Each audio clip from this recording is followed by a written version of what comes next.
Celebrate fin wins. What the heck are fin wins? Financial wins, of course. We're finishing up our month focusing on money, finances, anything related to our financial health and well-being or money. We've been discussing the main topics this month, and we'll continue to focus on that because it's the focus of most people's lives in some way, shape, or form.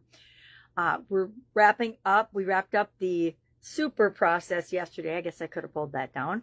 And money today. And we'll move on to a new topic next month for this year's annual challenge.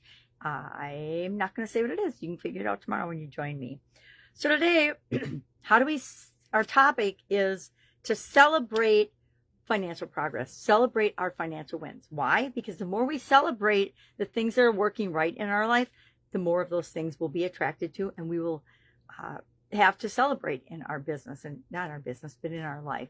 Maybe in your business, maybe in your job, maybe in your role, your career, whatever's important to you, right? So how do we go about doing that? And what do we want to keep in mind as we're doing that? I'm going to sneak another sip of coffee because my throat is funky. And my coffee's way too hot. So today, what are some things that we need to keep in mind when we're measuring, and we talked about that yesterday, tracking our progress, keeping track of it, writing it down, looking for things to measure and milestones so that we are celebrating each of those little milestones along the way, those little bumps we overcome, those little bruises that we don't have, the little successes along the way, and the big successes, of course. We want to celebrate those. We want to celebrate that we're moving in the direction we want to go and that we're making progress. And as soon as we know we're not making progress, we want to identify that, see it, and actually take action and do something about it. Not just say, oh, I guess I didn't make my goals this month. Woe is me. No. It's like, what the heck went wrong? Why didn't I get my goals this month? Why didn't I reduce my debt? Why didn't I increase my sales? Why didn't I talk to more people? Why didn't I? Yeah. And then instead of asking ourselves why, well, find out why we didn't, and then what are we going to do about it? We have to always follow up with the what. So what's my next step? What's my next action? Otherwise, we beat ourselves up and then we just either deteriorate or go the opposite direction of what we want to go, especially in the area of finances. Our finances are tied to so many things within us, right? And we think it's all these outside factors that are impacting us.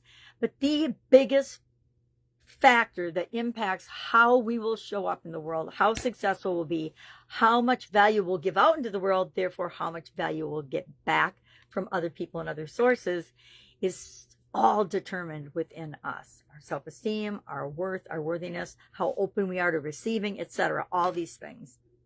So we want to keep in mind that our financial health and well-being, our financial journey is just that. It's a marathon. It's not a sprint. If you think it's just going to be a little sprint and you're going to do something and create it and you're going to get financial security and everything you ever wanted, within like a 1 year or a month period, it's called delusion.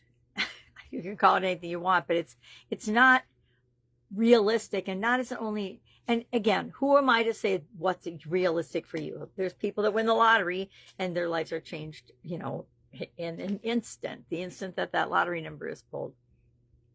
But we want to make sure that we are acknowledging our wins along the way. So we celebrate those. You decide how you're going to celebrate those. What does celebration look like for you? Because that's different for all of us. Going for a walk to me is celebrating. That's my break, to go for a walk and enjoy nature and actually think in peace and quiet every once in a while. And that's one of the ways I like to celebrate progress. And I've heard this since I came on the school platform a gazillion times. Progress over perfection. I think it might be an AI thing. Someone's AI will say something, or somebody will ask something, and then they'll share it as their own, and then AI picks up on it, and then everybody that's using AI starts using the same phrases and the same words and the same way of describing things. And I love the school platform, but I've noticed it a lot. You can see the people that are writing with AI, and it's not just them sharing their ideas and then posting them. It's them giving AI a topic, or saying, AI, create a post for me, and then just throwing that up there. That is just the same thing we would call lazy in any way, shape, or form, or any function or industry. And pretty soon, I suppose AI is going to get better and better and better at mimicking us as human beings and our personalities. I know that you can train it or something to be more like you and have your voice, but I don't wanna. I don't want AI doing everything for me. I noticed the few things I've tried on AI, most of them are just for fun, right? The little parlor tricks, make a superhero of yourself. That was fun. Except the first one, I looked like a hobbit, which maybe I look like a hobbit. I just don't know it.